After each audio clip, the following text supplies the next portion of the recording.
Do you want to know something that people don't think about when they're picking out faucets? It's the angle of which the water pressure comes out of it, because that is going to make or break your design. The angle is always dependent on the size of the sink or the vessel, as well as the height for the entire orientation of your vanity in the bathroom itself. So as you can see, if you look at the side profile of this, you have varying angles of which the water is going to come out. We have almost a 45-degree angle, we have about a 30-degree angle, and then we have a 90-degree angle. All of these angles are really important to the shape and style of your sink, because if you pair a 45-degree angle like this with a very small sink, you're going to have a splash zone that goes everywhere. It's also really important that if you're using a 90-degree angle like this and you have a really large vessel, the water distribution is not going to be great for how big the sink is. We're here at the Derivit showroom for Milan Design Week, and as you can see, they have the full collection of all their faucets, different heights, different angles, and different shapes. As you can see, the taller series like this is going to be great for your vessel sinks, because your standard vanity height is going to be much lower than 36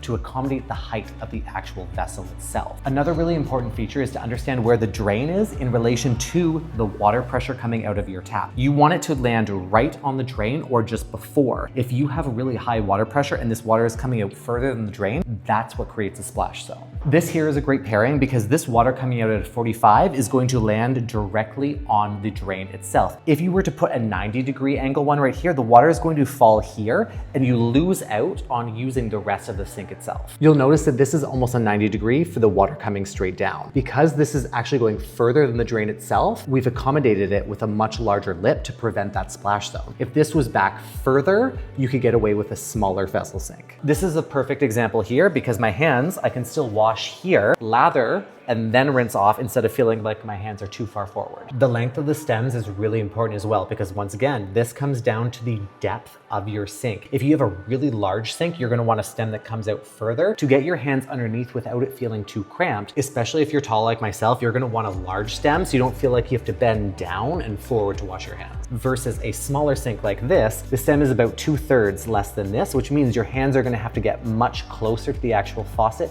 to wash your hands. It all comes down to the ergonomics and how you actually interact with your space. Another rule I always follow when I'm looking at faucets is the design language in accordance to the handle and the faucet. I like to carry that same design language of the shape that carries all the way through. As you can see, it's square and square, and then we have the oval and oval. The last thing I look for is the design language of all the shapes in your bathroom. So as you can see, this curve and motif is carried through all the pieces, which I would then bring into the tub and the toilet as well.